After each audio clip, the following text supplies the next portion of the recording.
சங்கீத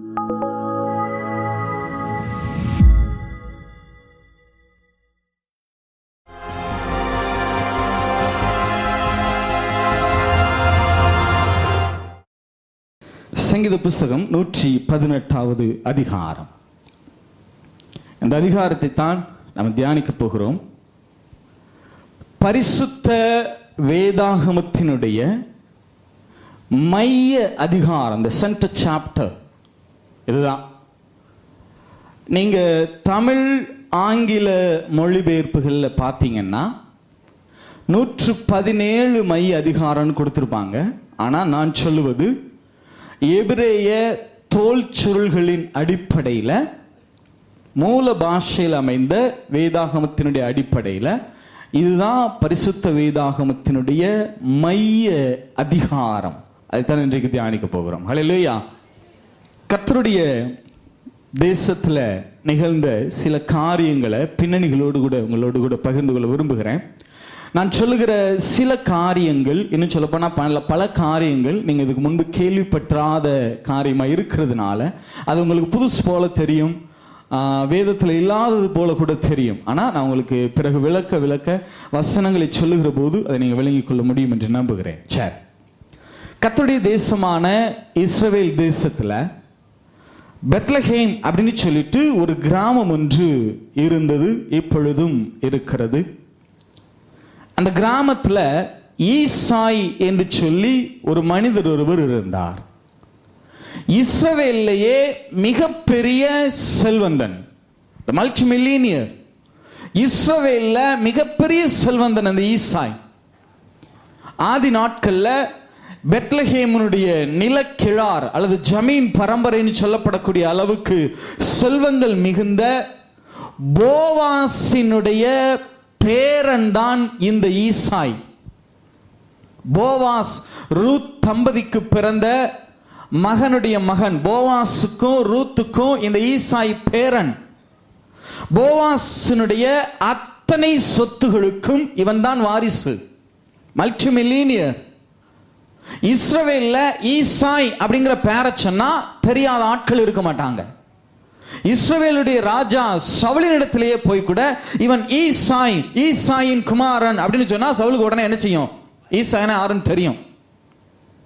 அந்த அளவுக்கு பிரபல்யமானவன், செல்வம் மிகுந்தவன், செல்வாக்கு மிக்கவன். இந்த நாட்டில் எப்படி அம்பானி, டாடா பிர்லா அப்படின்னு சொன்னா இந்தியாவுக்கே தெரியுதோ, அதை போல இஸ்ரவேல்ல ஈசாய் அப்படின்னு சொன்னா அத்தனை பேருக்கும் தெரியும். அப்படிப்பட்ட மாபெரும் செல்வந்தன் இஸ்ரவேலர்கள் அத்தனை பேராலும் மிகுந்த மரியாதைக்குரியவனாக, கனத்திற்குரியவனாக கருதப்பட்டு வந்தவன். 1 சாமுவேல் புஸ்தகம் 17வது அதிகாரம் 12வது வசனம்.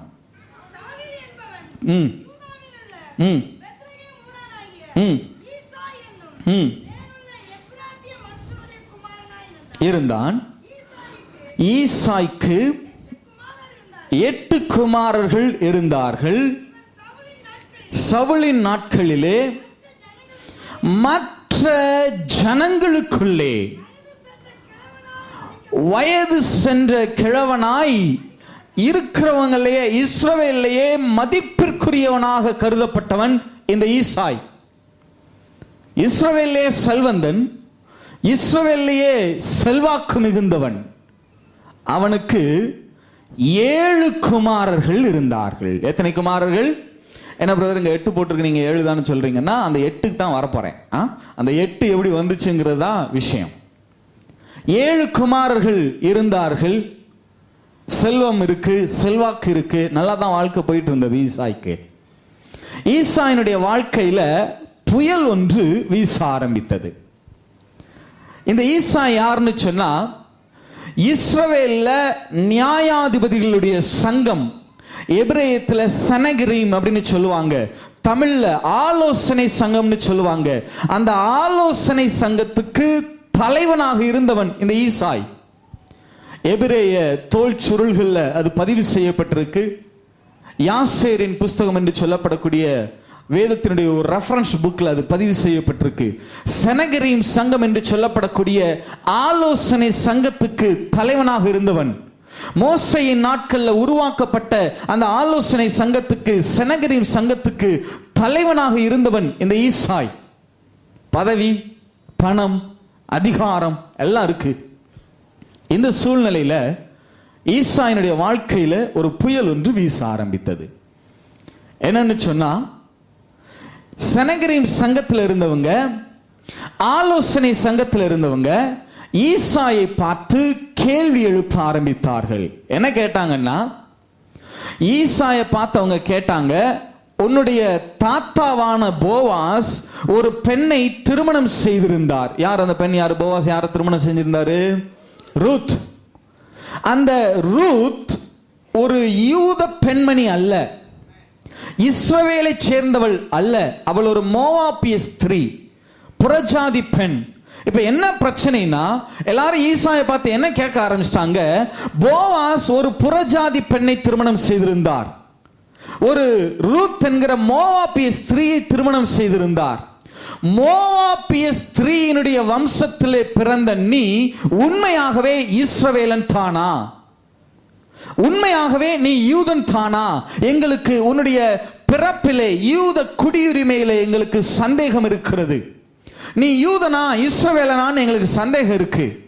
நீ யூதனானே சந்தேகம் இருக்கிற போது நீ எப்படி ஆலோசனை சங்கத்தில், செனகரிம் சங்கத்தில் தலைவனாக இருக்க முடியும்? சோ நீ தலைமை பதவியிலிருந்து விலக வேண்டும் என்று சொல்லி ஆலோசனை சங்கத்தின் தலைமை பதவியிலிருந்து ஈசாயை விலக்கிவிட்டார்கள். அதோட நிறுத்தி பிரச்சனை இல்லை. அவர்கள் ஈசாயின் மனைவியை அழைத்தார்கள். அவள் ஒரு யூத பெண்மணி. அவங்களுக்கு ஏற்கனவே எத்தனை பிள்ளைகள் இருந்தாங்க? 7 பிள்ளைகள் இருந்தார்கள்.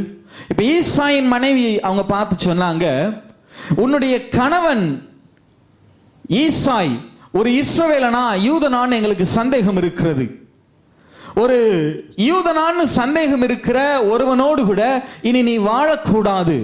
நீ ஒரு யூத பெண், ஆகையினாலே உன்னுடைய கணவனை விட்டு நீ பிரிந்து வாழ வேண்டும் என்று சொல்லி ஈசாயையும் ஈசாயின் மனைவியையும் பிரித்து வைத்து விட்டார்கள்.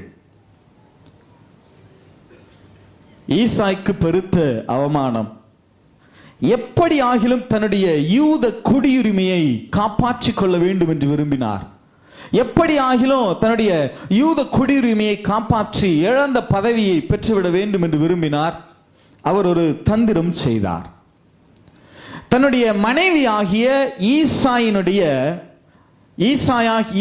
தன்னுடைய மனைவி ஆகிய அந்த யூத பெண்மணியை அழைத்து, அந்த யூத பெண்மணியினுடைய வேலைக்காரியை, தன் மனைவியினுடைய வேலைக்காரியை, அவள் ஒரு கானானிய பெண், அடிமை பெண், தன் மனைவியின் வேலைக்காரியை அழைத்து, அந்த அடிமை பெண்ணை அழைத்து அவர் சொன்னார், நான் என் மனைவி, என்னை விட்டு பிரிந்து வாழ்கிற என் மனைவிக்கு பதிலாக உன்னை 2ஆவதாய் திருமணம் செய்ய போகிறேன். இஸ்ரவேல்ல கானானிய பெண்ண, அடிமை பெண்ண யாரும் என்ன செய்யக்கூடாது? திருமணம் செய்யக்கூடாது.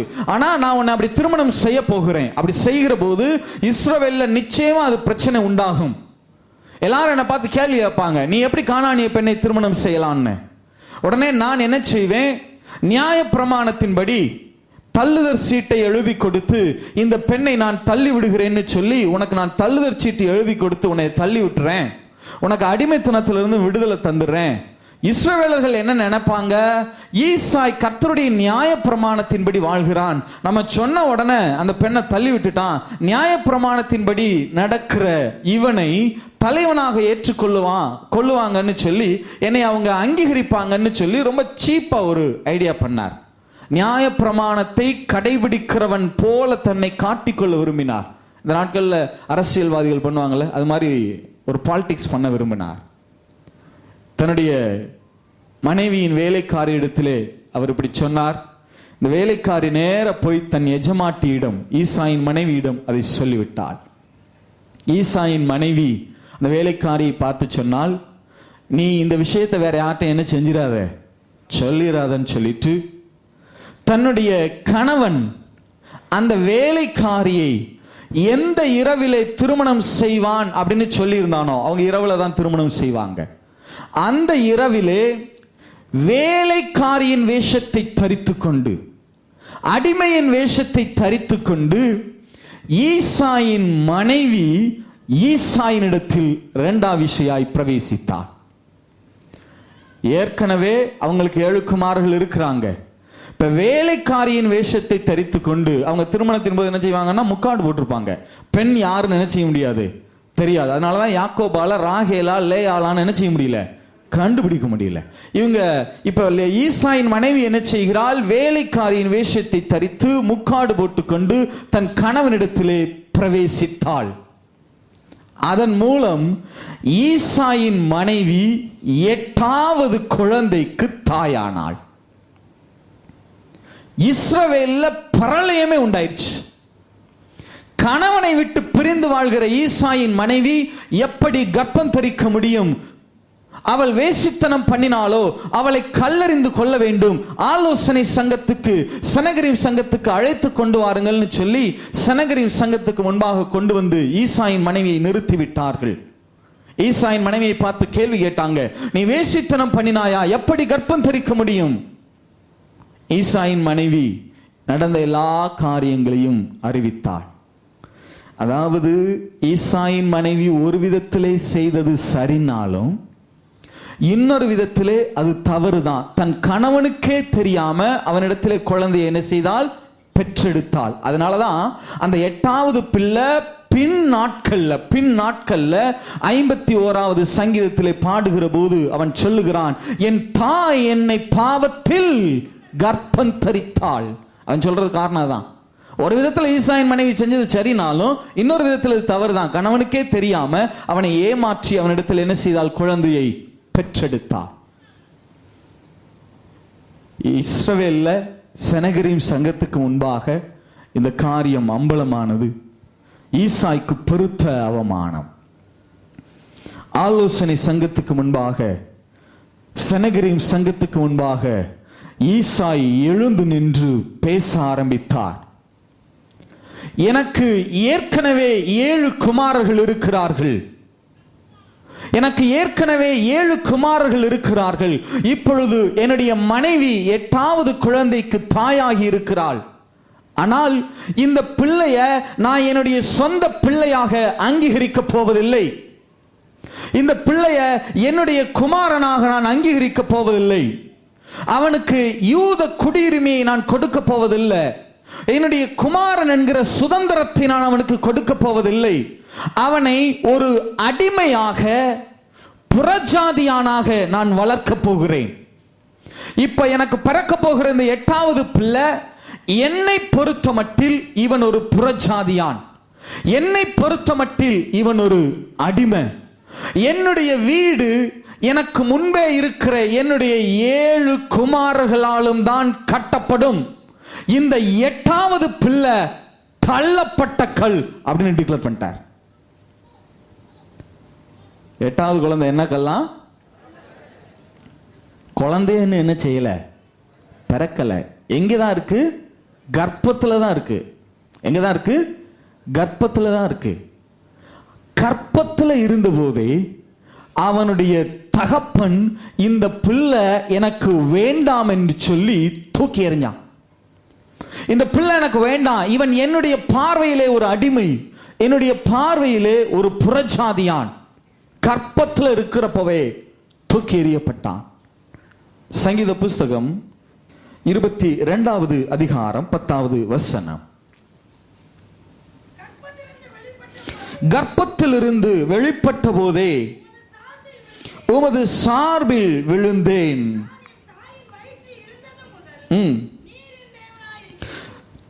கர்ப்பத்திலிருந்து வெளிப்பட்ட போதே உமது சார்பில் விழுந்தேன். தமிழ்ல கொஞ்சம் ஜென்டலா டிரான்ஸ்லேட் பண்ணிருக்காங்க. ஆங்கிலத்தில் நீங்க சில ஸ்காலர்லி டிரான்ஸ்லேஷன்ஸ் OLT இந்த மாதிரி வாசிங்கன்னா அதுல இருக்கு, on you I have been cast from the womb. தாயினுடைய கர்ப்பத்திலிருந்து உமது சார்பில் விழுந்தேன் இல்ல, தாயின் கர்ப்பத்திலிருந்தே உம்மை நோக்கி தூக்கி எறியப்பட்டேன். கர்ப்பத்தில் இருந்தப்பவே அந்த தகப்பன் அவனை வேண்டாம் என்று தூக்கி எறிஞ்சான். எப்படி இயேசு இந்த அநேக நேரங்களில் இந்த 8வது பிள்ளை இயேசுவுக்கு முன்னடையாளமானவன். எப்படி இயேசுவினுடைய பிறப்பை வைத்து கிரிட்டிசைஸ் பண்றாங்களோ அதே மாதிரி வாழ்க்கை தான் இவனுக்கும், இந்த வாலிபனுக்கும். பிறக்கிற போதே தகப்பனால தூக்கி எறியப்பட்டவன், கற்பத்தில் இருந்த போதே. குழந்தை பிறந்துச்சு, அந்த பிள்ளைய, அந்த 8வது பிள்ளைய அவனுடைய தகப்பன் ஒரு அடிமையை போல, புறஜாதியானை போல வளர்க்க ஆரம்பித்தான். இளம் வயதிலிருந்து அவன் பட்ட பாடுகள் கொஞ்ச நெஞ்சம் அல்ல. இஸ்ரவேல்ல அடிமையா இருக்கிறதுங்கிறது நாயை விட கேவலமான வாழ்க்கை. இஸ்ரவேல்ல புறஜாதியானா இருக்கிறதுங்கிறது நாயை விட கேவலமான வாழ்க்கை. தகப்பன் புறக்கணிச்சான்.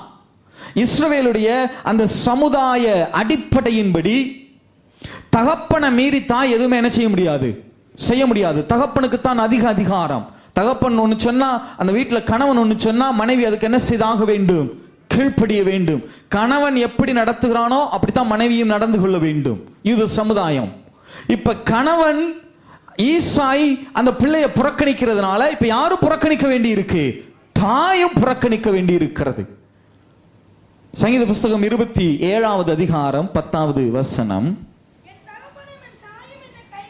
என் தகப்பனும் என் தாயும் என்னை கைவிட்டாலும் கர்த்தர் என்னை, தமிழ்ல கொஞ்சம் என்ன, அந்த பிள்ளைகளை கைவிடுகிற வழக்கம் தமிழ் சமுதாயத்தில் இல்லைங்கிறதுனால அதை கொஞ்சம் ஜென்டலா டிரான்ஸ்லேட் பண்ணியிருக்காங்க, நாகரிகம் கருதி. என் தகப்பனும் என் தாயும் என்னை கைவிட்டாலும், நீங்க ஆங்கிலத்தில் வாட்சி பாருங்க, ESV version எல்லாம் வாட்சி பாருங்க. For my father and my mother have forsaken me. கைவிட்டாலும் இல்ல, கைவிட்டார்கள். என் தகப்பனும் என் தாயும் என்னை கைவிட்டார்கள், கர்த்தரோ என்னை சேர்த்துக் கொள்வார் இல்ல.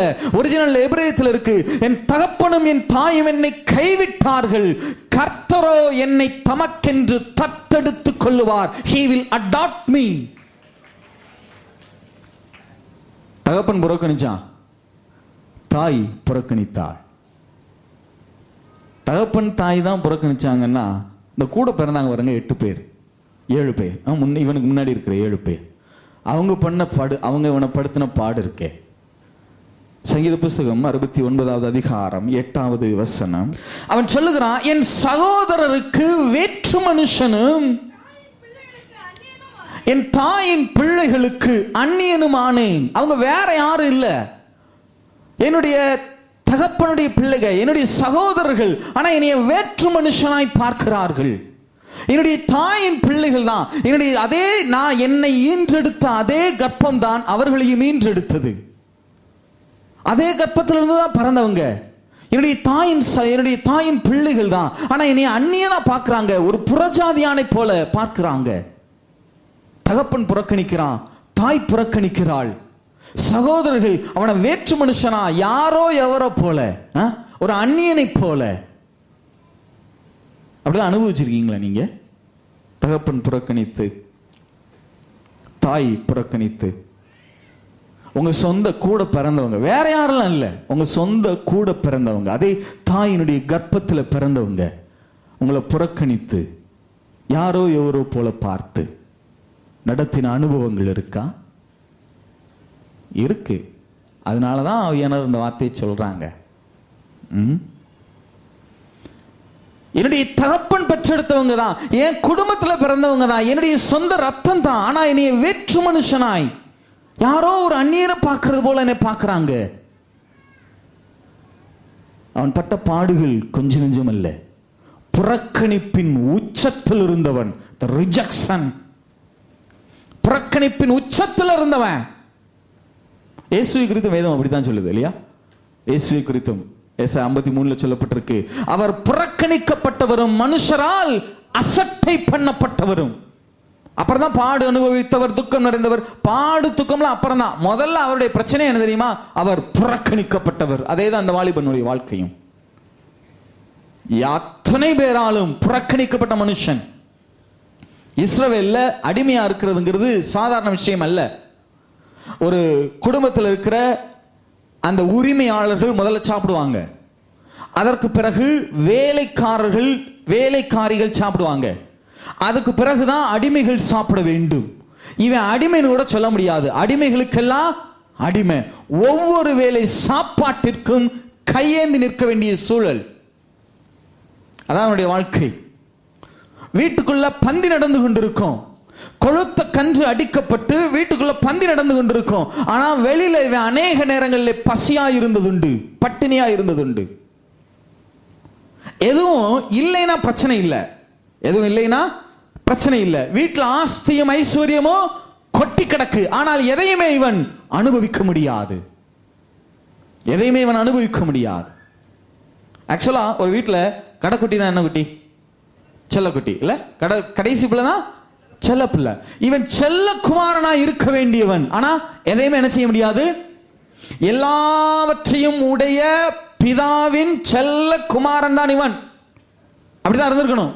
ஆனா அந்த பூமியில அவனால எதையுமே, இயேசுக்கு அதான் நிலைமை இல்ல, எல்லாவற்றையும் உடைய பரம பிதாவின் ஒரே பேரான செல்ல குமாரன். ஆனா அந்த பூமிக்கு வந்தப்ப எதையுமே என்ன செய்ய முடியாதவர். அதனாலதான் சொன்னேன், அநேக காரியங்கள்ல இயேசுவுக்கு இந்த வாலிபன் முன்னடையாளமானவன். இயேசுவின் வாழ்க்கையில என்ன நடந்துச்சோ அதெல்லாம் இவனுடைய வாழ்க்கையில செய்து பார்க்கப்பட்டது.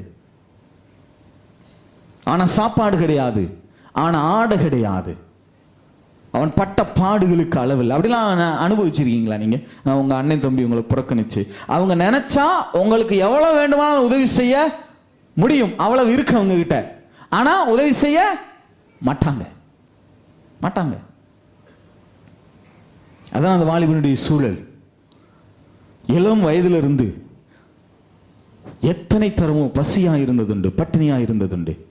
சங்கீத புஸ்தகம் 69வது அதிகாரம் 22வது வசனம், அவர்களுடைய பந்தி அவர்களுக்கு கண்ணியும் அவர்களுடைய செல்வம் அவர்களுக்கு வலையுமாய் இருக்க கடவுது. வீட்டுக்குள்ள பந்தி நடக்குங்க, ஆனா வெளியில இவன் பசியா இருந்ததுண்டு.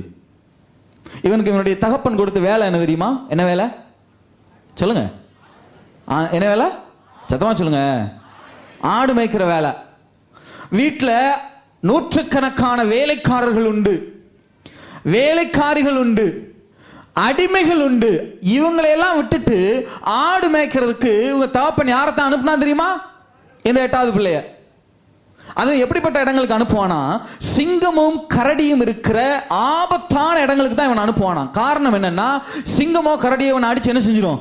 கொண்டு போட்டுரும். எனக்கு ஏற்பட்ட நிந்தை என்னை விட்டு என்ன செஞ்சிடும்? நீங்கிரும். பார்க்கிறது ஆடு மேய்க்கிற வேலை. ஒவ்வொரு நாள் சாப்பாட்டுக்கும் கையேந்தி நிற்க வேண்டிய சூழல். 21வது வசனம், 69 21.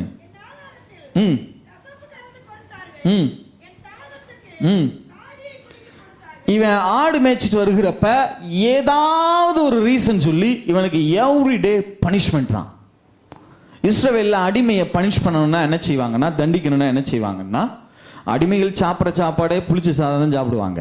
இப்போ என்ன செய்வாங்கன்னா, அடிமைகளை தண்டிக்கணும்னா கால் அப்படின்னு சொல்லுவாங்க, GAL கால்னு சொல்லுவாங்க. ஒரு கீரை சும்மா ரோடு ஓரங்களில் கிடக்கும், அந்த கீரையை கிள்ளி அந்த சாப்பாட்டில் போட்டுருவாங்க.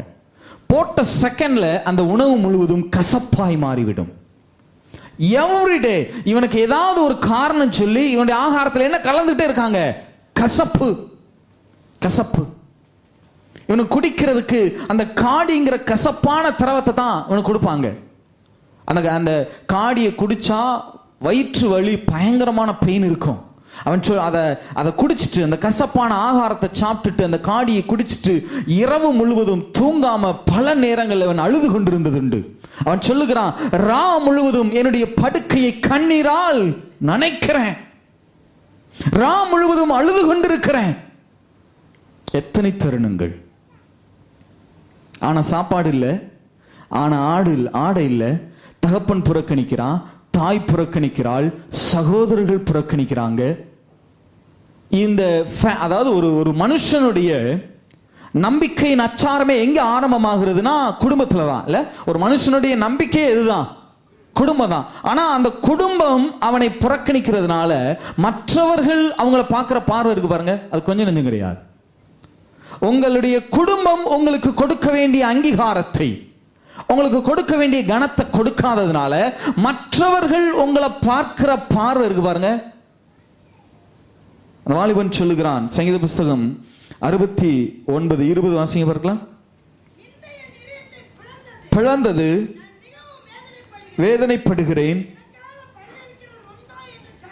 காத்திருந்தேன், ஒருவனும் இல்லை, தேற்றுகிறவர்களுக்கு காத்திருந்தேன், ஒருவனையும் காணேன். அதே அதிகாரத்துல 12வது வசனம், வாசலில் உட்கார்ந்திருக்கிறவர்கள் எனக்கு விரோதமாய். அந்த ஊர்ல பெத்லஹேம்ல ஒலிமுக வாசல்ல உட்கார்ந்துகிட்டு இருக்கிறவங்க கூட ஈசாயை பிரியப்படுத்துறதுக்காக இவனுக்கு விரோதமா என்ன செஞ்சுக்கிட்டு இருக்காங்க? பேசிட்டு இருக்காங்க. என்னுடைய குடும்பம் என்னை புறக்கணிக்கிறதுனால ஊர்க்காரர்கள் என்னை நிந்திக்கிற நிந்தனை கொஞ்ச நெஞ்சம் அல்ல, கொஞ்ச நெஞ்சம் அல்ல. அவ்வளவு அனுபவிச்சிருக்கீங்களா? உங்க சொந்தத்தில் இருக்கிறவங்க உங்களுக்கு கொடுக்க வேண்டிய அந்த கனத்தை கொடுக்காததுனால எத்தனை தருணங்கள். யாராவது, அதாவது அந்த வாலிபன் சொல்லுகிறான், அதை 21வது வசனம் மீண்டும் ஒரு விசுவாசம் இருக்கலாம், 21 மீண்டும் ஒரு 20. நிந்தை என் இருதயத்தை பிளந்தது, நான் மிகவும் வேதனைப்படுகிறேன், எனக்காக பரிதபிக்கிறவன் உண்டோ என்று காத்திருந்தேன், ஒருவனும் இல்லை, தேற்றுகிறவர்களுக்கு காத்திருந்தேன். எனக்கு ஆடையெல்லாம் கொடுக்க வேணாங்க, சாப்பாடெல்லாம் கொடுக்க வேணாம், ட்ரெஸ் எல்லாம் கொடுக்க வேணாங்க, 4 வார்த்தை என்னைய பார்த்து நல்ல வார்த்தை பேசுகிறதுக்கு என்ன இல்லை? ஆட்கள் இல்லை. தேற்றுகிறவர்களுக்கு காத்திருந்தேன், ஒருவனையும் காணேன். என்னைய பார்த்து பரிதாபப்படுவாங்களா? ஐயோ இப்படி போய் நடத்துறானே இவனுடைய தகப்பன், இவனை எனக்காக பரிதபிக்கிறவர்களுக்கு காத்திருந்தேன், ஒருத்தனையும் காணேன். எவ்வளவு அனுபவிச்சிருக்கீங்களா? யாராவது 4 வார்த்தை நல்ல வார்த்தை பேச மாட்டாங்களா? நம்மளை கொஞ்சம் தூக்கி விட மாட்டாங்களா? அனுபவிச்சிருக்கீங்களா? அதான் அந்த வாலிபனுடைய சூழல். எத்தனை தினமோ எத்தனை நபர்களுடைய கால்களிலே போய் விழுந்திருக்கிறான். ஐயா எனக்காக என் தகப்பனிடத்தில் பேசுங்க, தயவு செய்து எனக்கு உதவி செய்ய சொல்லுங்க, என்னுடைய தகப்பன் என்னை ரொம்ப இழிவா நடத்துறார், என்னால் இந்த நிந்தனை அவமானங்களை தாங்கிக் கொள்ள முடியல, நான் எந்த தவறுமே செய்யல, என் தகப்பன்கிட்ட பேசுங்க. எத்தனை நபர்களுடைய கால்களில் போய் ஒருத்தர் கூட. சாதாரண ஆட்களெல்லாம் விடுங்க, அவங்க அப்பாவோட செனகிரி சங்கத்தில் ஆலோசனை சங்கத்தில் இருந்தாங்க பாருங்க, பிரபுக்கள் குல மக்கள், எத்தனை நபர்களுடைய கால்களில் போய் ஒருத்தர் கூட. அப்படிலாம் ரெக்கமெண்டேஷனுக்கு நின்றுருக்கீங்களா? எனக்கு உதவி செய்வாங்க நம்ம சொந்தக்காரவங்க, அப்படிலாம் ரெக்கமெண்டேஷனுக்கு போய் அவமானப்பட்டு வந்த தருணங்கள். இஸ்ரவேலர்களை பொறுத்த மட்டும் இந்த வாலிபன் தான் திருடன். உண்மை. அதே சங்கீதம் 69:4 வாசியம் பார்க்கலாம். 69:4 வாசியம் பார்க்கலாம்.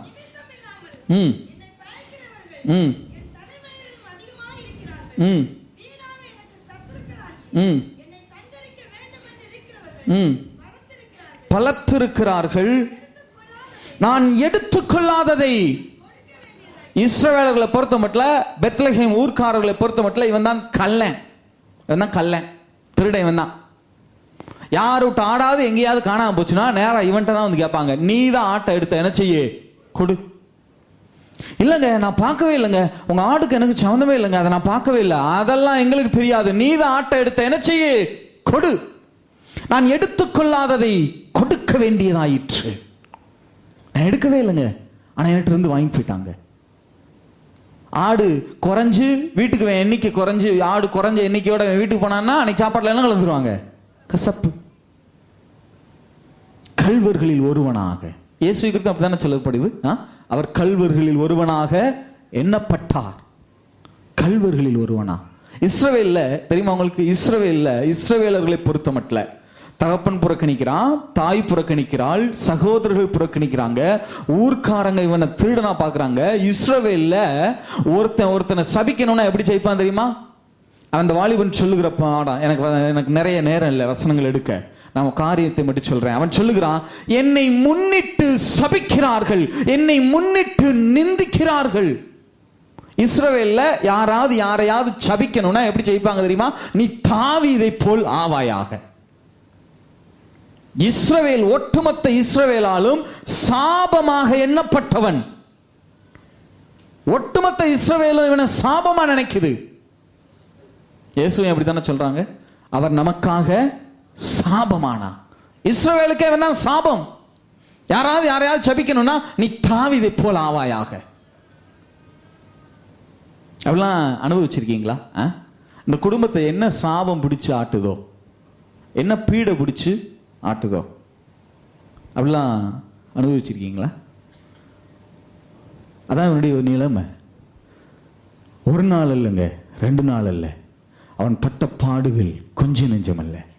இளம் வயதிலிருந்து, தாயின் கற்பத்திலிருந்து பிறந்தது முதல் சகலராலும் புறக்கணிக்கப்பட்டவன், புறக்கணிப்பினுடைய உச்சத்தில் இருந்தவன். இனிமே ஒரு வாழ்க்கை இருக்கு அப்படின்னு அவன் நினைக்கிறதுக்கு வாய்ப்பே கிடையாது, வாய்ப்பே கிடையாது. இந்த வாலிபனுடைய, இந்த 8வது பிள்ளையினுடைய அத்தை மகன் ஒருவன் இருக்கிறான். சின்ன வயசுல இருந்து எப்படி வாழ்ந்தான், எப்படி வளர்ந்தான், என்னெல்லாம் பாடுபட்டான்னு பார்த்தவன் அத்தை மகன் ஒருவன் யோவாப் அப்படின்னு ஒருத்தர் இருக்கிறான். 2 சாமுவேல் புஸ்தகம் 19:7 அந்த யோவாப் இவனை குறித்து சொல்லுகிற வார்த்தையை கவனிங்க. இப்பொழுதும் எழுந்திருந்து பேசும், வராதிருந்தால் இடுகிறேன். அப்பொழுது உம்முடைய சிறு வயது முதல் இதுவரைக்கும் உமக்கு நேரிட்ட எல்லா எதுக்கு தீமையை நேரிடணும் அவனுக்கு? இஸ்ரவேல்லையே மிகப்பெரிய செல்வந்தன் ஈசாய், இன்னும் சொன்னா ஆரம்பத்துல இருந்தே வர்றேன், இஸ்ரவேல்லையே மிகப்பெரிய கோடீஸ்வரன் போவாசினுடைய வம்சத்துல பிறந்தவன். அங்க இஸ்ரவேல்ல யாரும் சொத்தை அறுதிட்டு விற்க முடியாது, பிள்ளைகளுக்கு தான் சொந்தமாகும் அது. அப்ப போவாசுடைய சொத்துக்கள்லாம் ஈசாய்க்கு தான் வந்திருக்கணும், ஈசாயினுடைய சொத்துக்கள் இவனுக்கு என்ன செஞ்சிருக்கணும்? வந்திருக்கணும். சிறு வயது முதல் இவன் எதற்காக தீமைகளை அனுபவிக்க வேண்டும்? இதுதான் பின்னணி, இதுதான் பின்னணி. எப்படி இயேசு கிறிஸ்துவனுடைய முற்பகுதி வாழ்க்கையை வேதம் மறைத்து வைத்திருக்கிறதோ, அதாவது மறைமுகமாக எழுதி இருக்கிறதோ, அதே போலதான் இந்த வாலிபனுடைய முற்பகுதி வாழ்க்கையும் மறைமுகமாக எழுதப்பட்டிருக்கிறது. ஏன்னா வேதத்துல எல்லாத்தையும் எழுத முடியாது பாருங்க. எழுதுனா வேதமா இருக்காது, கதை புஸ்தகமா மாறிடும். இல்ல பைபிள்ல நம்ம ஒரு புத்தகம் கொண்டு வர முடியாது, அப்புறம் 5 வால்யூம் கொண்டு வரணும். பைபிள்ல ஒன்று எடுக்கணும்னாலே முதல்ல 2வது வால்யூம் என்ன செய்யுங்க, எடுங்கன்னு சொல்ல வேண்டியிருக்கும். இதெல்லாம் இலைமறை காயாக வேதத்தில் எழுதி வைக்கப்பட்டிருக்கு.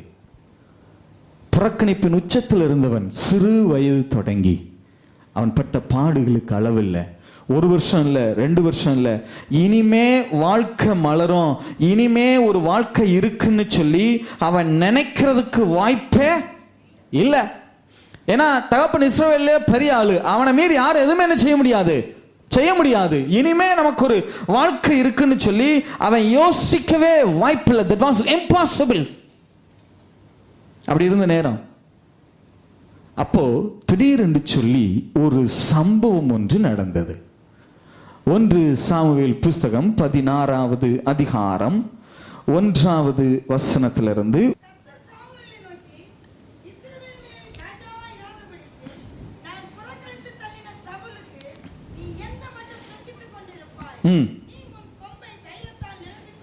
நீ உன் கொம்பை தைலத்தால் நிரப்பிக் கொண்டு வா, பெத்லகேமியனாகிய ஈசாயின் இடத்திற்கு உன்னை அனுப்புவேன், அவன் குமாரரில் ஒருவனை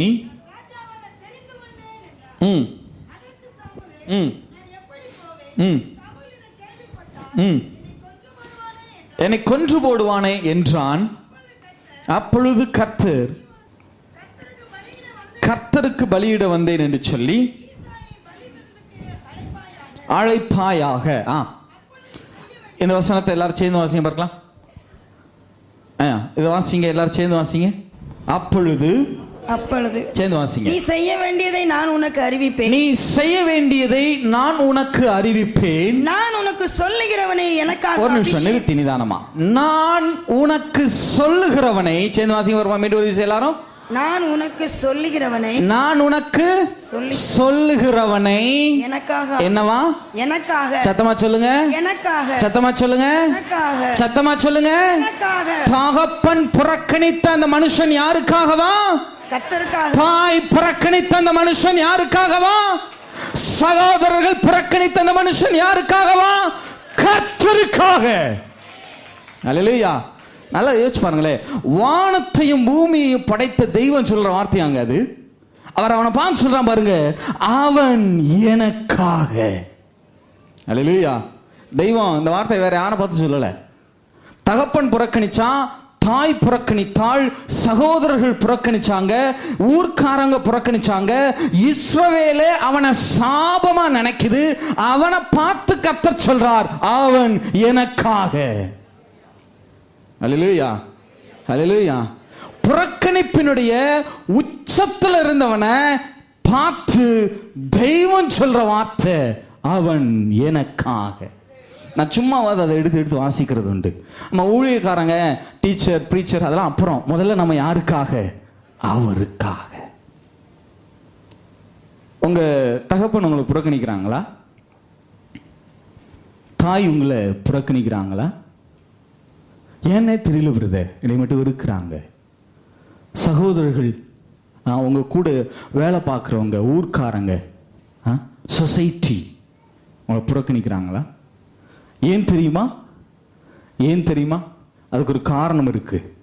அவங்க அத்தனை பேரும் உங்களை புறக்கணிக்கிறதுக்கு, நிமித்தம் இல்லாமல் உங்களை பகைக்கிறதற்கு காரணம் இருக்கு. சொசைட்டியே உங்களை புறக்கணிக்குது, அத்தனை பேரும் உங்களை புறக்கணிக்கிறாங்கன்னா அதுக்கு என்ன காரணம் தெரியுமா? பரலோகம் உங்களை அங்கீகாரம் பண்ணி இருக்கிறது. பரலோகம் உங்களை அங்கீகரித்திருக்கிறபடினாலதான் இந்த புறக்கணிப்பு. மனுஷர்களுடைய புறக்கணிப்பில் இருந்துதான் தேவனுடைய அங்கீகாரமே ஆரம்பமாகிறது. தெய்வம் ஒரு மனுஷனை அங்கீகரிக்கணும்னா முதல்ல மனுஷர்கள் என்ன செய்வாங்க? அவனை புறக்கணிப்பாங்க. எழுதி வச்சுக்கோங்க. மனுஷர்கள் உங்களை புறக்கணிக்கிறாங்கன்னா தெய்வம் உங்களை அங்கீகாரம் பண்ணி இருக்கிறார்னு அர்த்தம். அல்லேலூயா. பரலோகத்தினுடைய முத்திரை உங்க மேல விழுந்திருக்குன்னு அர்த்தம். ஒரு நாளும் மனுஷர்களுடைய புறக்கணிப்பை பார்த்து மனம் கலங்காதீங்க. காலரை தூக்கி விட்டுக்குங்க. பரலோகம் உங்களை அங்கீகாரம் பண்ணி இருக்கிறது. அல்லேலூயா. எல்லாரும் புறக்கணிச்சாங்க. தகப்பன் தூக்கி எறிஞ்சா, தாய் புறக்கணிக்கிறா, சகோதரர்கள் வேற்று மனுஷனா பார்க்கறாங்க, ஊர்க்காரங்க திருடனா பார்க்கறாங்க, இஸ்ரவேலர்கள் சாபமா நினைக்கிறாங்க. இவனை பார்த்து தான் கர்த்தர் சொன்னார், அவன் எனக்காக. அல்லேலூயா.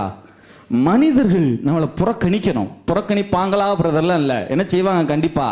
இனி எதிர்பாருங்க. புறக்கணிச்ச உடனே அப்படியே சோர்ந்து போய் எல்லாரும் என்னை ஏன் தான் இப்படி அவாய்ட் பண்றாங்கன்னே தெரியல. இனிமே சொல்லாதீங்க, தெரிஞ்சுக்குங்க. ஏன் அவாய்ட் பண்றாங்கன்னா கர்த்தர் உங்களை என்ன செய்திருக்கிறா? அங்கீகரித்திருக்கிறா. உங்க சரசின் மேல பரலோகத்தின் மாபெரும் திட்டங்கள் இருக்கிறது. அல்லேலூயா. அதற்காகத்தான் இந்த புறக்கணிப்பு, ரிஜெக்ஷன் வரும். கண்டிப்பா வரும். பக்கத்து வீட்டுக்காரங்க புறக்கணிப்பாங்க, சொந்தக்காரங்க புறக்கணிப்பாங்க, கூட வேலை பார்க்கிறவங்க புறக்கணிப்பாங்க, ஊழியத்தில் இருக்கிறவங்க, ஸ்தாபனத்தில் இருக்கிறவங்க புறக்கணிப்பாங்க. புறக்கணிக்கத்தான் செய்வாங்க. ஏன் தெரியுமா? கர்த்தர் உன்னை அங்கீகரித்திருக்கிறபடினால. எதிர்பாருங்க. புறக்கணிக்கணும், ரிஜெக்ஷன் பண்ணணும். பரலோகத்தின் முத்திரை உங்க மேல விழுந்திருக்கிறபடினால அது நிச்சயம் அப்படித்தான் இருக்கும். அல்லேலூயா. ஆமென். தொடர்ந்து வாசிங்க பார்க்கலாம். கர்த்தர் சொன்னபடியே சாமுவேல் செய்து பெத்லெகேமுக்கு போனான். அப்பொழுது அவ்வூரின் மூப்பர் தத்தளிப்போடே. எப்படியா? தத்தளிப்போடே. நல்லா கவனிங்க. சமஸ்த இஸ்ரவேலின் தீர்க்கதரிசி சாமுவேல். யாரு அவரு? சமஸ்த இஸ்ரவேலுக்குமே அவர் தான் யாரு? தீர்க்கதரிசி. இப்போ சொல்லி அனுப்பிச்சிட்டாரு, நான் பலி விருந்து செலுத்த போறேன், பெத்லெகேம்ல வச்சு செலுத்த போறேன், ஈசாயின் குடும்பத்தை பலி விருந்துக்கு என்ன செய்யுங்க? ஆயத்தப்படுத்துங்கன்னு சாமுவேல்ட்ட இருந்து செய்தி வந்துருச்சு. இப்ப சாமுவேலும் வர்றார், கூட எல்லாரும் வர்றாங்க, ஆரோன் குடும்பத்தார் எல்லாரும் வர்றாங்க. சாமுவேல் வந்து லேவி கோத்திரம் இல்லையா, ஆசரிப்பு கூடாரத்தில் பணிபுரிந்தவர்.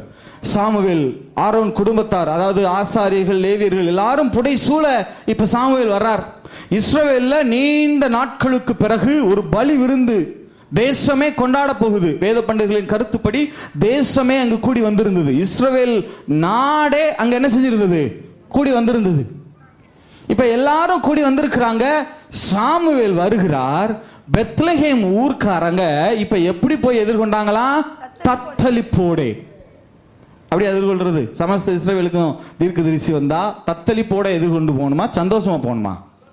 சந்தோஷமா போகல. இவங்க எப்படி போனாங்களா? ஃபாதர் பெக்மான்ஸ் அவங்க இங்க வர்றாங்கன்னா நீங்க தத்தளிப்போடையா போவீங்க? எப்படி போவீங்க? ஆனா இவங்க எப்படி போனாங்க? காரணம் என்னன்னா, இவங்க என்ன நினைக்கிறாங்க, சாமுவேல் ஈசாயின் குடும்பத்தை பலி விருந்துக்கு கூப்பிடுறாரு, அப்ப ஈசாயின் குடும்பத்தில் நிகழ்ந்த இந்த காரியங்களை எல்லாம் விசாரிக்கிறதுக்கு தான் யார் வர்றது? சாமுவேல் வர்றாருன்னு சொல்லி தத்தளிப்போட எதிர்கொண்டு போய் முதல்ல கேட்ட கேள்வி என்ன தெரியுமா? நீர் வருகிறது சமாதானமா என்று கேட்டார்கள். முதல்ல நீங்க அதை சொல்லுங்க. நீங்க வர்ற விஷயம், ஈசாயின் குடும்பத்தை கூப்பிடுறீங்களே, இந்த விஷயங்கள்லாம் விசாரிக்கிறதுக்கு தான் நீங்க வர்றீங்களா? அந்த 8வது பிள்ளையை விசாரிக்கிறதுக்கு தான் நீங்க வர்றீங்களா? சொல்லுங்க, நீர் வருகிறது சமாதானம் தானா என்று கேட்டார்கள். அதற்கு சாமுவேல் என்ன சொன்னாரு? அதற்கு அவன், சமாதானம் தான், கர்த்தருக்கு பலியிட வந்தேன். நீங்கள் உங்களை பரிசுத்தம் பண்ணிக்கொண்டு. நல்ல கவனிங்க, முதல்ல யார பரிசுத்தம் பண்ண சொல்றாரு? இஸ்ரவேல் ஊர்க்காரர்களை பரிசுத்தம் பண்ண சொல்லுகிறார். இஸ்ரவேல் பார்த்து சொல்றார், நீங்க எல்லாரும் உங்களை என்ன செஞ்சுக்கங்க, பரிசுத்தம் பண்ணிக்கொள்ளுங்கள். மேலும் ஈசாயையும் அவன் குமாரரையும் பரிசுத்தம் பண்ணி. அடுத்து யார் பரிசுத்தம் பண்ணிக்கொள்ளணுமா? ஈசாயும் அவனுடைய குமாரரும். முதல்ல யாரு? இஸ்ரவேலர்கள். முதல்ல யாரு? இஸ்ரவேலர்கள். இப்ப யார் பரிசுத்தம் பண்ணிக்கொள்ளணும்? ஈசாயும் அவனுடைய குமாரரும் குடும்பமும். தொடர்ந்து அவன் குமாரரையும் பரிசுத்தம் பண்ணி அவர்களை பலி விருந்துக்கு அழைத்தான். அவர்கள் வந்தபோது அவன் எலியாபை பார்த்த உடனே. இப்ப எல்லாரும் வந்துட்டாங்க. அங்க யாரெல்லாம் இருக்கிறாங்கன்னா, சாமுவேல், அவரோடு வந்திருக்கிற ஆரோனின் குடும்பம், அதாவது ஆசாரியர்கள், லேவியர்கள் எல்லாரும் வந்திருக்கிறாங்க. அடுத்து இஸ்ரவேலர்கள் எல்லாரும் கூடி வந்திருக்கிறாங்க. ஈசாயின் குடும்பம் எல்லாம் தங்களை பரிசுத்தம் பண்ணி கொண்டு வந்திருக்கிறது. எல்லாரும் தங்களை பரிசுத்தம் பண்ணி கொண்டு ரெடியா வந்திருக்கிறாங்க. இப்ப சாமுவேல் ஈசாயை பார்த்து, உன்னுடைய குமாரர்களை எல்லாம் வரிசையா என்ன செஞ்சுட்டு வா, அழைச்சிட்டு வான்னு சொல்றார். இப்ப ஈசாய் தன்னுடைய குமாரர்கள் ஒவ்வொருவராய் சாமுவேலுக்கு முன்பாக கடக்க பண்ணுகிறார். முதலாவது யார் வர்றது? அவன் எலியாப்பை பார்த்தபோது. வாசி வரலாம். அவர்கள் வந்தபோது அவன் எலியாபை பார்த்த உடனே. அவன் முதல் குமாரன், மூத்த குமாரன் எலியாப். அப்படின்னா தேவனை போன்றவன் அப்படின்னு அர்த்தம். பார்க்கிறதுக்கு அவ்வளவு ஜெய்ஜாண்டிக் ஃபிகரோட, ஹைட் அண்ட் வெயிட்டா, அவ்வளவு அழகா, அவனை பார்த்தா யாரை பார்க்குற மாதிரி இருக்கான்? தேவனை பார்க்குற மாதிரி இருக்கான். தேவனை போன்றவன் அப்படின்னு அர்த்தம். அவனை பார்த்த உடனே சாமுவேல் சொல்றாரு, தேவனால் அபிஷேகம் பண்ணப்படுபவன் இவன் தான் போல இருக்கு. இவனை பார்த்தாலே யாரை பார்க்குற மாதிரி இருக்கு? தேவனை பார்க்கிற மாதிரி இருக்கு அப்படின்னு இவர் நினைத்தார். கர்த்தர் என்ன சொன்னார்? கர்த்தர் சாமுவேலை நோக்கி நீ இவனுடைய முகத்தையும் இவனுடைய சரீர வளர்ச்சியையும் பார்க்க வேண்டாம். நான் இவனை புறக்கணித்தேன். மனுஷன் பார்க்கிறபடி நான் பாரேன். மனுஷன் முகத்தை பார்க்கிறான், கர்த்தரோ இருதயத்தை பார்க்கிறார் என்றார். அப்பொழுது ஈசாய் அபினதாப்பை அழைத்து, தகப்பனுக்கு பிரியமானவன். தகப்பன் சொன்னா எது சொன்னாலும் தட்ட மாட்டான், அப்படியே கேட்பான். தகப்பனுக்கு ரொம்ப பிரியமானவன், ஈசாய்க்கு ரொம்ப பிரியமானவன். அபினதாப்பை அழைத்து அவனை சாமுவேலுக்கு முன்பாக கடந்து போக பண்ணினான். அவன் இவனையும் கர்த்தர் தெரிந்து கொள்ளவில்லை என்றான். ஈசாய் சம்மாவையும் கடந்து போக. சம்மா அப்படின்னா தாளந்துகள் மிகுந்தவன். ஏராளமான திறமைகள் இருக்கு, ஏராளமான தாளந்துகள் அவனிடத்துல இருக்கு. அவன் இவனையும் கர்த்தர் தெரிந்து கொள்ளவில்லை. அப்படி இருந்தும் கர்த்தர் அவனை தெரிந்து கொள்ளவில்லை. இப்படி ஈசாய் தன் குமாரரில் 7 பேரை சாமுவேலுக்கு முன்பாக கடந்து போக பண்ணினான். பின்பு சாமுவேல் ஈசாயை பார்த்து, கர்த்தர் இவர்களில் ஒருவனையும் தெரிந்து கொள்ளவில்லை என்று சொல்லி, உன் பிள்ளைகள் இவ்வளவுதானா என்று ஈசாயை கேட்டான். அதற்கு அவன், இன்னும் எல்லாருக்கும் இளையவன் ஒருவன் இருக்கிறான், அவன் ஆடுகளை மேய்த்துக் கொண்டிருக்கிறான் என்றான். நல்லா கவனிச்சு பாருங்க. சாமுவேல் இஸ்ரவேலுக்கே தீர்க்கதரிசி வந்திருக்கிறார். கூட ஆரோனின் குடும்பத்தார்கள், ஆசாரியர்கள், லேவியர்கள் வந்திருக்கிறாங்க. தேசமே கூடி வந்திருக்கு. கர்த்தருக்கு பயப்படுகிற, ஈசாயின் வீட்டில் இருந்தும் கர்த்தருக்கு பயப்படுகிற அடிமைகள், வேலைக்காரர்கள், வேலைக்காரிகள் ஏராளமான பேர் கூடி வந்திருக்கிறாங்க. பலி விருந்து, ஏராளமான காளைகள் அடிக்கப்பட்டு விட்டது, விருந்து ஆயத்தமாயிருக்கு. இத்தனை பேருக்கும் அழைப்பு போயிருக்கிறது. அந்த ஒருவனுக்கு மட்டும் என்ன போகல? நான் கேட்கிறேன், ஒரு வாய் சோறு சாப்பிட்றது கூட அவனுக்கு தகுதி இல்லாமல் போச்சா? யோசிச்சு பாருங்க பார்ப்போம். கூட்டத்தோடு, அதாவது பந்தியில பிரதான இடத்துல வந்து உட்கார வேணாம், அடிமைகளோட அடிமையா, கூட்டத்தோட கூட்டமா கடைசி பந்தியில உட்கார்ந்து சாப்பிடுறதுக்கு கூட அவனுடைய தகப்பன் அவனை என்ன செய்யல? அழைக்கல.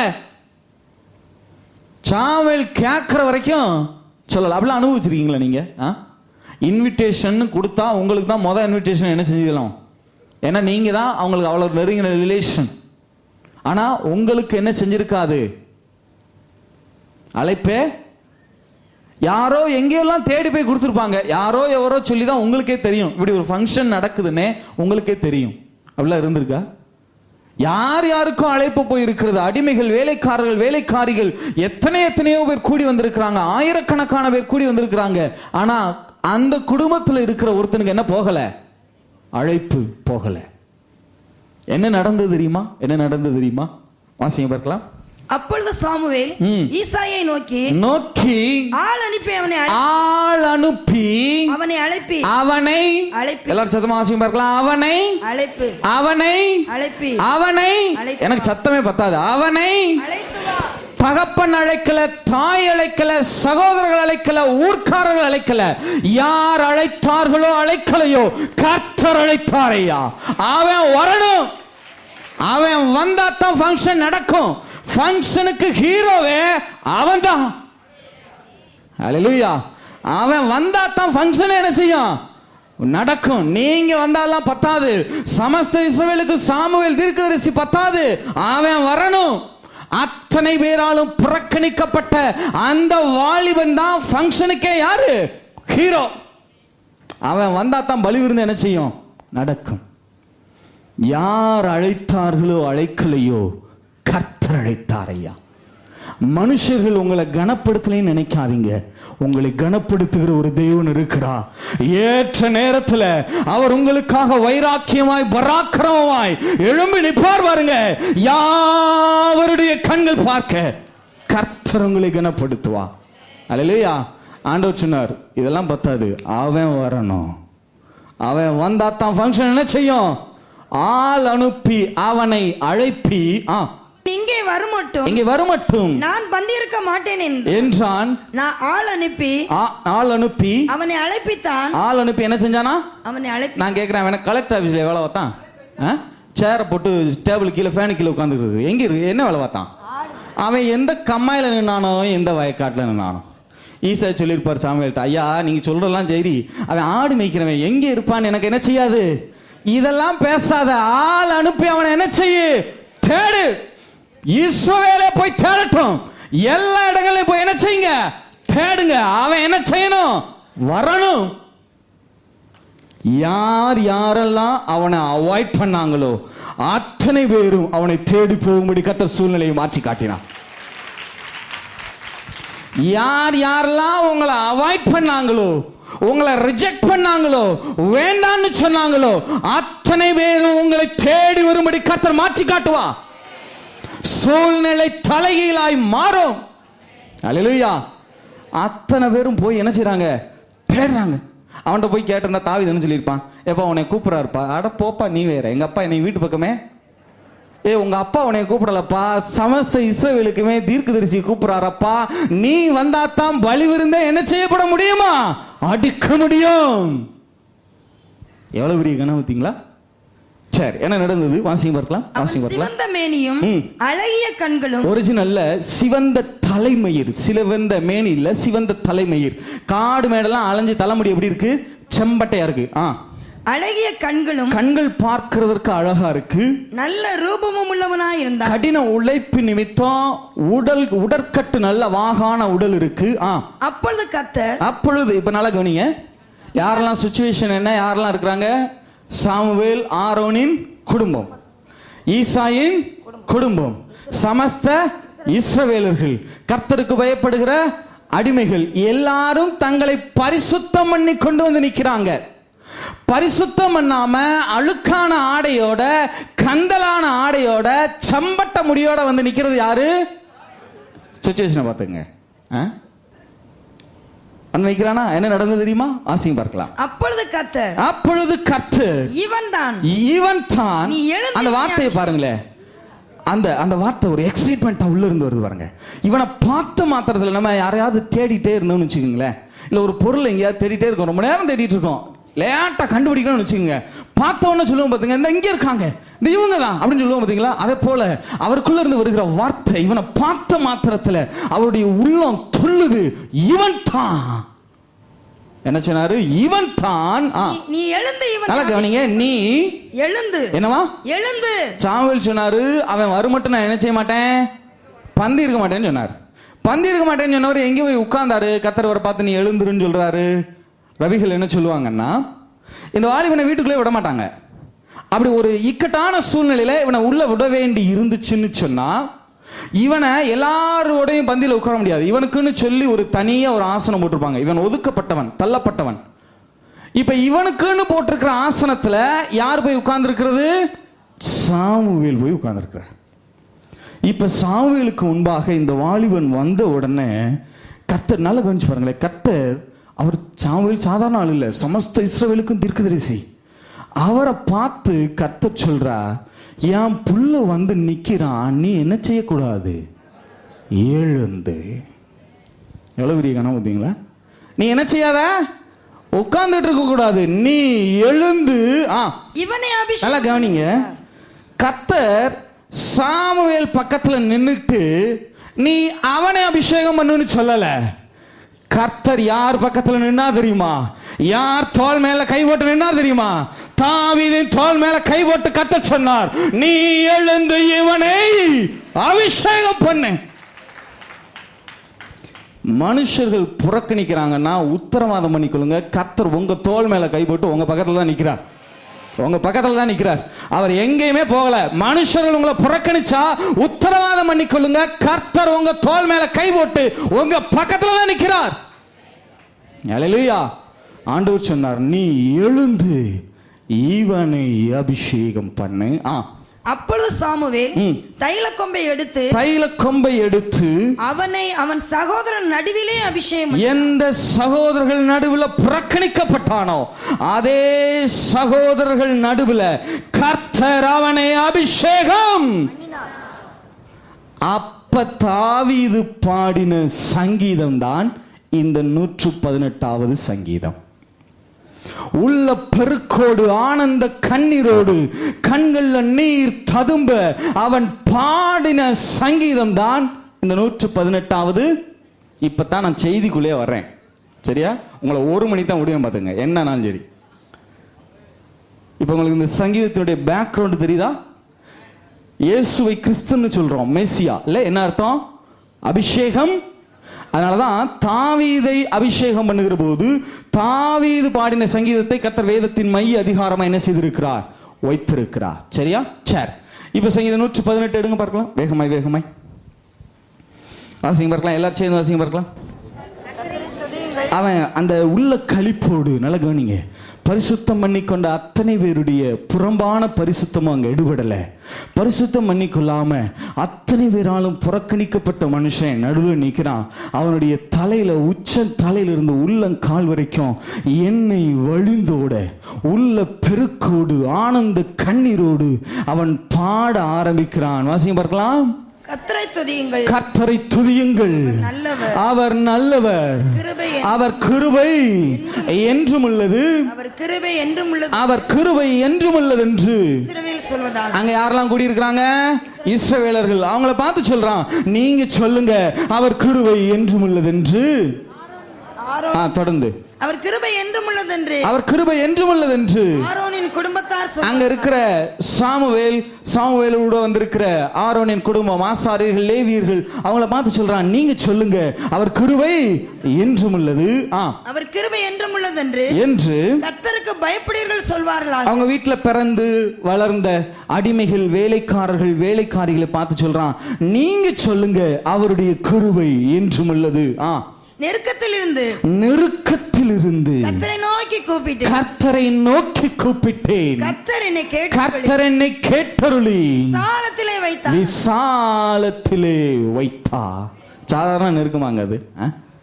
இனிமே வாழ்க்கையை என்ன செய்யாது, கிடையாதுன்னு நினைச்சவன் அவன் சொல்லுகிறான், நெருக்கத்திலிருந்து கர்த்தரை நோக்கி கூப்பிட்டேன், அவர் என்னை கேட்டருளி விசாலத்திலே.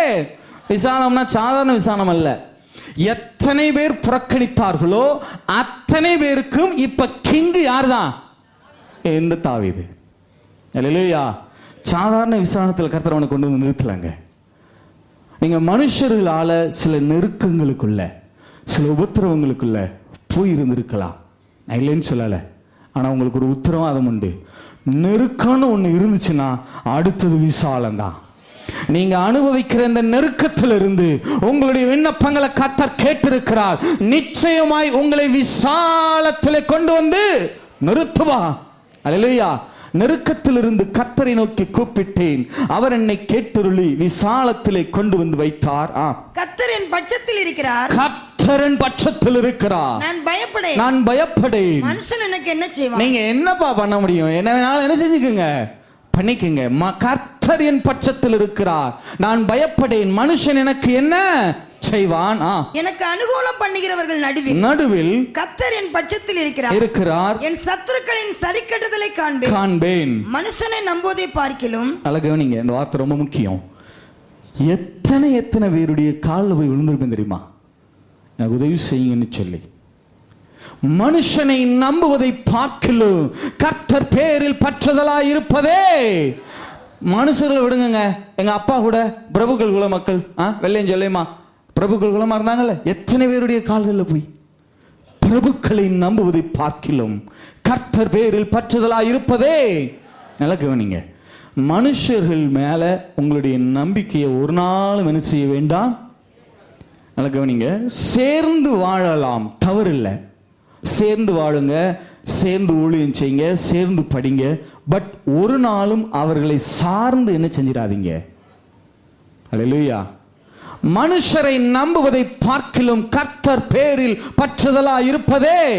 எழுதி வச்சுக்கோங்க. இதுதான் வேதத்தின் மைய வசனம், சென்டர் வசனம். இதுதான் 118 மைய அதிகாரம்.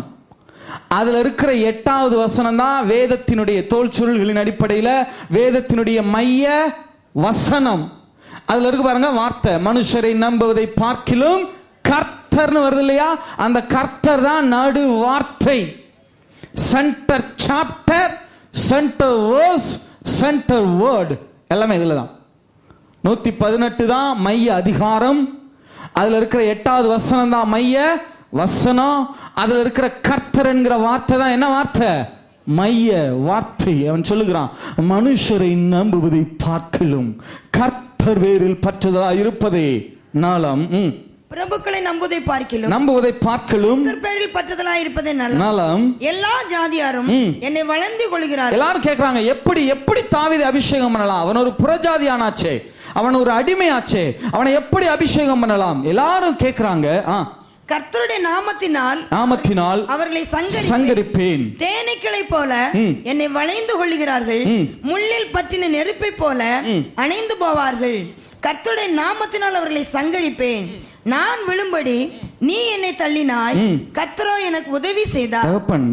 தகப்பனை பார்த்து அவன் சொல்றான், நான் விழும்படி நீர் என்னை தள்ளினீ, நான் விழும்படி நீர் என்னை தள்ளினீர், ஆனால் கர்த்தரோ எனக்கு உதவி செய்தா. தகப்பன் தள்ளனா, இவன் வேணாம் எனக்கு, இந்த பிள்ளை எட்டாவது பிள்ளை தள்ளப்பட்ட கல்னு சொல்லி அவனை தள்ளுனா, ஆனா கர்த்தரோ எனக்கு. நல்லா நினைவில் வச்சுக்கோங்க. மனிதர்கள் எனக்கு உதவியே செய்ய முடியல மாட்டாங்க பிரதர். சிலரால செய்ய முடியல, செய்யணும்னு நினைக்கிறவங்களால என்ன செய்ய முடியல. சிலர்கிட்ட இருக்கு, ஆனா எனக்கு என்ன செய்ய மாட்டாங்க. ஏன் பிரதர்? எனக்கு எந்த பக்கத்துல இருந்தும் உதவியே வராம கர்த்தர் எல்லா பக்கம் லாக் பண்ணிருக்கார் பிரதர். பேங்க்ல இருந்து வர மாட்டேங்குது, சொந்தக்காரங்க பக்கத்துல இருந்து வர மாட்டேங்குது, குடும்பத்துல இருந்து வர மாட்டேங்குது. எனக்கு வர வேண்டிய காரியங்கள் எதுவுமே ஹெல்ப்பே எனக்கு வராம கர்த்தர் எல்லா பக்கமும் லாக் பண்ணிருக்கார் பிரதர். ஏன் தெரியுமா? உங்களுக்கு உதவியே வராத, நீங்க யார்ட்டையுமே உதவி பெற முடியாத நிலைமையில கர்த்தர் உங்களை வச்சிருந்தார்னா என்ன அர்த்தம் தெரியுமா? உங்களுக்கு உதவி செய்கிறதற்கு கர்த்தர் தீர்மானித்து விட்டார். பரலோகம் உங்களுக்கு உதவி செய்ய ஆயத்தமா இருக்கிறது. உங்களுக்கு உதவி செய்கிறதற்கு ஒரு கண்மலை இருக்கிறார். அல்லேலூயா. நான் சொல்லுகிறான், எல்லா பக்கம் உதவி இல்லைங்க, ஆனா கர்த்தர் எனக்கு உதவி செய்தார். வாசியம் பார்க்கலாம். கர்த்தர் என் பலனும் கர்த்தரின் பலனும் என் கீதமுமானார். என் கீதமுமானவர். அவர் எனக்கு ரட்சிப்புமானார். ரட்சிப்புமானார். நீதிமான்களுடைய கூடாரங்களில், நீதிமான்களுடைய கூடாரங்களில் ரட்சிப்பின் கம்பீர சத்தம் உண்டு. கம்பீர சத்தம் உண்டு. கர்த்தரின் வலதுகரம், கர்த்தரின் வலதுகரம் பராக்கிரமம் செய்யும். பராக்கிரமம் என்னன்னு தெரியுமா உங்களுக்கு? பராக்கிரமம் அந்த எபிரேய வார்த்தையினுடைய அர்த்தம் என்னன்னா, ஒரு சின்ன பையன் அவனை ஒரு பெரிய ஆள் அடிக்கிறாருன்னு வச்சுக்கோங்க. அடிக்கிறார். இப்ப இந்த பெரிய ஆளை விட வல்லமையிலையும் புய பராக்கிரமத்திலையும் பல மடங்கு பெரிய ஆள் ஒருத்தர் வந்து இந்த சின்ன பையனை பார்த்து, நீ போய் அவன் கூட என்ன செய்ய வேண்டாம், சண்டை போடாத, நீ இரு, உனக்காக நான் போய் அவனோட என்ன செய்றேன், சண்டை போடுறேன்னு அந்த பட்டயத்தை உருவுறதுக்கு பாருங்க, அதுக்கு பேர் தான் பராக்கிரமம். கர்த்தர் தாவீதுக்காக பட்டயத்தை கரத்தில் எடுத்தான். அல்லேலூயா. சக மனிதர்கள் அல்லது சொந்தக்காரங்க, ஊர்க்காரங்க, கூட வேலை பார்க்குறவங்க யார் உங்களுக்கு விரோதமா எழும்பினாலும் சரி, நீங்க போராட வேண்டாம். உங்களுக்காக பட்டயத்தை உருவுகிற ஒரு கர்த்தர் இருக்கிறார். அவருடைய வலதுகரம் பராக்கிரமம் செய்யும். உயர்ந்திருக்கிறது. வலதுகரம் பராக்கிரமம் செய்யும். நான் சாவாமல் பிழைத்திருந்து கர்த்தருடைய செய்கைகளை விவரிப்பேன். சத்துருவேன் நினைச்சீங்கல்ல, கரடிய சிங்கமா என்ன செஞ்சிடும், அடிச்சு கொண்டு போட்டு நினைச்சீங்கல்ல, நான் சாவாமல் பிழைத்திருந்து கர்த்தருடைய செய்கைகளை விவரிப்பேன். என்னை வெகுவாய் தண்டித்து. இது தாவீதுடைய அறியாமை. கர்த்தர் தாவீதை தண்டிக்கல, பட் தண்டிச்சதா இவர் நினைச்சாரு. கர்த்தர் என்னை வெகுவாய் தண்டித்தும் சாவுக்கு ஒப்பு கொடுக்கவில்லை. என்னை சாவுக்கு ஒப்பு கொடுக்கவில்லை. நீதியின் வாசல்களை திறவுங்கள். ஒரு நிமிஷம். இவனுடைய தகப்பன் புறஜாதியா வளர்த்தான் இல்லையா? இவனை தேவாலயத்து பக்கமே என்ன செய்ய மாட்டாங்கன்னா விட மாட்டாங்க. இவன் புறஜாதியானால ஆசரிப்பு கூடாரத்துக்கு போகவே முடியாது. இவனை பலி செலுத்தவே, இவனுக்குன்னு ஒரு பலி செலுத்தப்பட்டதே கிடையாது. அதனாலதான் இவன் அடிக்கடி சொல்லுகிறது உண்டு, தூரத்துல நின்று தான் ஆசரிப்பு கூடாரத்தை பார்ப்பானா. அந்த பலிபீடத்துல ஆடு 2 கால் வெட்டப்பட்டுட்டு மீது 2 காலை மட்டும் இப்படி அந்த பலிபீடத்துல வானத்து நேரம் உயர்த்தின மணிக்கு தான் அந்த ஆடை வச்சிருப்பாங்க. அந்த 2 காலம் இப்படி உயர்த்தின மணிக்கு ஆடு இருக்கிறத இவன் தூரத்துல நின்று தான் பார்க்க முடியும். கிட்டத்தெல்லாம் போக முடியாது. இவனுக்காக பலியே கிடையாது. இவன் புறஜாதியான், பக்கத்துல விட மாட்டாங்க. தூரத்துல இருந்து அந்த பலிபீடத்தை பல தருணங்கள்ல இவன் பார்த்துட்டு தான் இவன் காடுகள்ல போய் அழுது புலம்புவானா, ஆண்டவரே எனக்காக ஒரு பலி கூட செலுத்த மாட்டாங்க, ஆகையினால நான் என்னையே பலியா தருகிறேன், மாலை பலி போல் என் கைகளை விரிக்கிறேன் அப்படின்னு பாடின தருணங்கள் உண்டு. இப்போ இவன் ராஜாவான பிறகு, இவன் அபிஷேகம் பண்ண பிறகு இவனுடைய முதல் ஆசையை இவன் சொல்லுகிறான். கவனிங்க, இப்பதான் இவனுடைய முதல் விருப்பத்தை இவன் சொல்லுகிறான். என்ன சொல்லுகிறான் வாசிங்க பார்க்கலாம். கர்த்தர் என்னை வெகுவாய் தண்டித்து. அடுத்த வசனம், நீதியின் வாசல்களை திறவுங்கள். இவன் சொல்லுகிற வார்த்தை என்ன தெரியுமா? நான் ஆசரிப்பு கூடாரத்துக்கு என்ன செஞ்சதே கிடையாது, போனதே கிடையாது. நான் அங்கே போகணும், என் தேவனுடைய சமூகத்தை நான் என்ன செய்யணும், அதாங்க தாவீதுங்கிறது. எனக்கு நல்ல சாப்பாடு கொண்டு வாங்க, ஆடை கொண்டு வாங்க, அதெல்லாம் சொல்லலை. இந்த நிற்கிறான் பாருங்க, எங்கள் அண்ணன் மூத்தவன், அவன் என்ன பாடு கொடுத்தான் தெரியுமா, நீ அவனை முதல்ல உள்ளதுக்கு போடு, அப்படிலாம் சொல்லலை. அப்படிலாம் சொல்லலை. அவனுடைய முதல் விருப்பமே என்ன வந்தது தெரியுமா? நீதியின் வாசல்களை திறவுங்கள், நான் அவைகளுக்குள் பிரவேசித்து கர்த்தரை துதிப்பேன். இப்ப அபிஷேகம் பண்ணப்பட்ட உடனே இஸ்ரவேல்ல ராஜாக்களை கழுத மேலதான் ஏற்றி கொண்டு போவாங்க, குதிரையில ஏற்றக்கூடாது பிரமாணத்தின்படி. இப்ப கழுத மேல ஏற்றி தாவீத ஆசரிப்பு கூடாரத்திற்கு அழைத்து கொண்டு வருகிறாங்க. இந்த சம்பவம் தொடர்ந்து அதோடைய ரொட்டீனா கண்டினியூவா அவங்க கழுத மேல ஏற்றி இப்ப எல்லாரும் மகிழ்ச்சியோட தாவீத ஆசரிப்பு கூடாரத்திற்கு அழைத்து கொண்டு வருகிறாங்க. என்ன நடக்கிறது? கர்த்தரின் வாசல் இதுவே, நீதிமான்கள் இதற்குள் பிரவேசிப்பார்கள். தூரத்துல இப்ப அந்த வாசலை பார்த்துட்டு அவன் பாடுகிறான், கர்த்தரின் வாசல் இதுவே, நீதிமான்கள் இதற்குள் பிரவேசிப்பார்கள். நீர் எனக்கு செவி கொடுத்து, ஆண்டவரை பார்த்து சொல்றான், நீர் எனக்கு செவி கொடுத்து எனக்கு ரட்சிப்பா இருந்தபடியால் நான் உம்மையை துதிப்பேன். வீடு கட்டுகிறவர்கள் ஆகாதென்று தள்ளின கல்லே மூளைக்கு தகப்பன் சொன்னா, இந்த 8வது பிள்ளை தள்ளப்பட்ட கல்னு. ஆனா அந்த தள்ளப்பட்ட கல்லத்தான் கர்த்தர் சமஸ்த இஸ்ரவேலுக்குமே மூளைக்கு தலைக்கல்லாக மாற்றி காட்டினான். அல்லேலூயா. உங்களை தள்ளுறாங்க, ரிஜெக்ட் பண்றாங்க அப்படின்னாலே உத்தரவாதம் பண்ணிக்கொள்ளுங்க, நீங்க தள்ளப்பட்ட கல் அல்ல, மூளைக்கு தலைக்கல்லாய் கர்த்தர் உங்களை பார்க்கிறார். மனுஷர்கள் உங்களை தள்ளுனாங்கன்னா நீங்க கர்த்தருடைய பார்வையில மூளைக்கு தலைக்கல்லா இருக்கிறீர்கள். ஆமென். தொடர்ந்து வாசிங்க பார்க்கலாம். அது கர்த்தராலே ஆயிற்று. இது வேற யாரும் ஆகலங்க. இது யாரால ஆச்சு? சாமுவேலால ஆச்சா? சவுலால ஆச்சா? இல்ல இவங்க அப்பா ஈசாயால ஆச்சா? இல்ல பணத்தால, பொருளால, பதவியால, எதனால ஆச்சு? சத்தமா சொல்லுங்க, சத்தமா சொல்லுங்க. உங்களுக்கு வரப்போகிற அந்த உன்னதமான உயர்வுக்கு நான் தான் காரணம்னு எந்த மனுஷனும் சொல்றதுக்கு கர்த்தர் ஒரு நாள் அலோவ் பண்ணவே மாட்டார். அல்லேலூயா. ஏன் தெரியுமா? உங்களை நிற்கதியா இருக்கிற மாதிரி உங்களுக்கு தெரியுது. யாருமே ஹெல்ப் இல்லாம, ஹெல்ப்லெஸ்ஸா, எந்த விதமான உதவியும் இல்லாம தனிமையில் விடப்பட்ட மாதிரி ஏன் தெரியுது தெரியுமா? நீங்க அடைய போற அந்த மாபெரும் உன்னதத்துக்கு நான் தான் காரணம்னு எந்த மனுஷனும் சொல்ல கர்த்தர் அலோவ் பண்ணவே மாட்டார். அல்லேலூயா. அதனாலதான் நீங்க தனிமையில் விடப்பட்டது போல உணர்றீங்க. உங்களுடைய உயர்வு கர்த்தராலே ஆக போகிறது. அல்லேலூயா. யாரும் நான் என்னாலதான் இவன் மேல வந்தான்னு யாரும் நினைச்ச முடியாது சொல்ல கர்த்தர் ஒரு நாளும் அலோவ் பண்ண போறதே கிடையாது. இது கர்த்தராலே ஆயிற்று. அது நம்முடைய கண்களுக்கு ஆச்சரியமா இருக்கிறது. ஆச்சரியமா இருக்கிறது. இது கர்த்தர் உண்டு பண்ணின நாள். இது கர்த்தர் உண்டு பண்ணின நாள். இதிலே கலிகூர்ந்து மகிழ கடவும். இதிலே கலிகூர்ந்து மகிழ கடவும். கர்த்தாவே ரட்சியும். கர்த்தாவே ரட்சியும். எபிரேயத்துல சொன்னா ஓசன்னா. கர்த்தாவே ரட்சியும்ங்கறத எபிரேயத்துல ஓசன்னா. கர்த்தாவே காரியத்தை வாய்க்க பண்ணும். கர்த்தருடைய நாமத்தினாலே வருகிறவர் ஸ்தோத்திரிக்கப்பட்டவர். ஓசன்னா கர்த்தருடைய நாமத்தினாலே வருகிறவர் ஸ்தோத்திரிக்கப்பட்டவர். இது யாருக்கு சொன்ன வார்த்தை? இயேசுவுக்கு. எப்ப? அவரை கழுதை மேலே ஏற்றி தேவாலயத்துக்கு கொண்டு போகும்போது சொல்லப்பட்ட வார்த்தை. இது யாருடைய வாழ்க்கையிலே செய்து பார்க்கப்பட்டது? தாவீதின் வாழ்க்கையிலே. ஓசன்னா கர்த்தருடைய நாமத்தினாலே வருகிறவன் ஸ்தோத்தரிக்கப்பட்டவன்.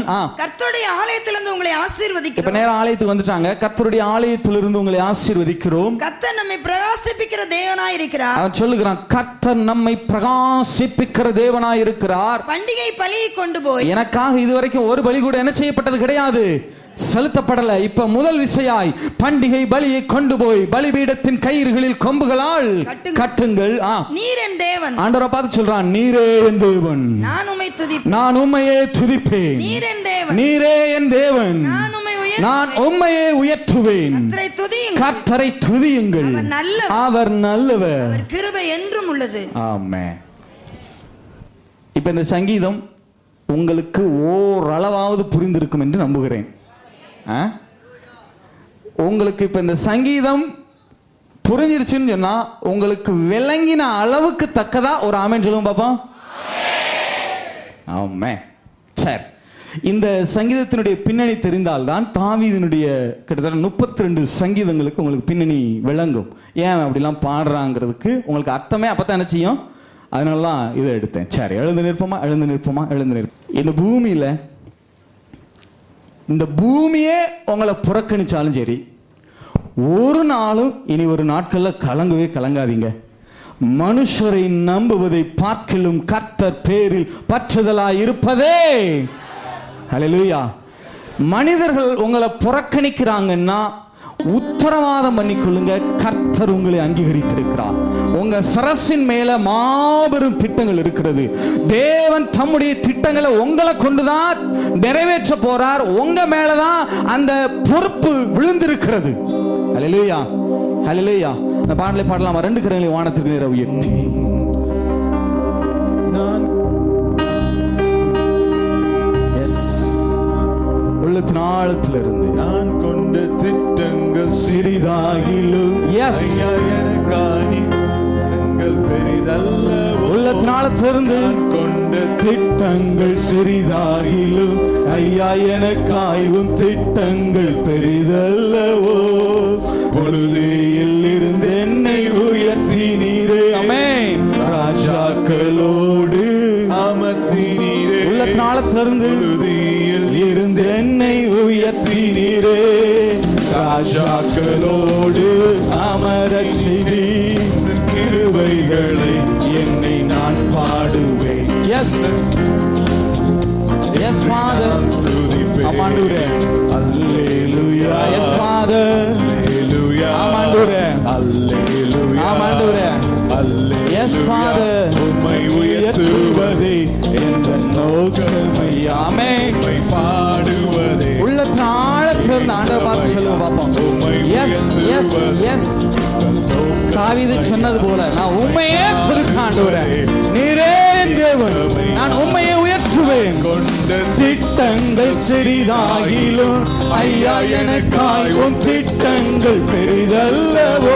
ஆண்டவரே, நான் கொண்ட திட்டங்கள் சிறிதாகிலும் ஐயா எனக்காய் உன் திட்டங்கள் பெரிதல்லவோ. ஆமென். புழுதியில் இருந்து என்னை உயர்த்தினீரே, ராஜாக்களோடு எஸ் ஃபாதர். புழுதியில் இருந்து என்னை உயர்த்தினீரே, ராஜாக்களோடு.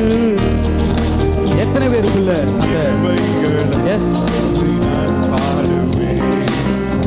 எஸ் ஃபாதர் என்று எத்தனை பேருக்குள்ள அந்த உத்தரவாதம் வந்திருக்கு? கர்த்தர் ராஜாக்களோடு அமரப்படுவார். எந்த மனுஷன் வேண்டுமானாலும் என்னை புறக்கணிக்கட்டும், யார் வேண்டுமானாலும் என்னை புறக்கணிக்கட்டும், என்னை அங்கீகாரம் பண்ணி இருக்கிற கர்த்தர் இருக்கிறார். நான் தள்ளப்பட்ட கல் அல்ல, மூளைக்கு தலைக்கல்லா இருக்கிறேன். அல்லேலூயா. பக்கத்துல தோலை சொரணுக்கு தெரியுமா? சேதி தெரியுமா? கேளுங்க பாப்போம். சேதி தெரியுமா? பக்கத்துல என்னை பார்த்தல சேதி தெரியுமா? நான் தள்ளப்பட்ட கல் அல்ல, மூளைக்கு. நீங்க யாரு? மூளைக்கு, மூளைக்கு, மூளைக்கு. God bless you. God bless you.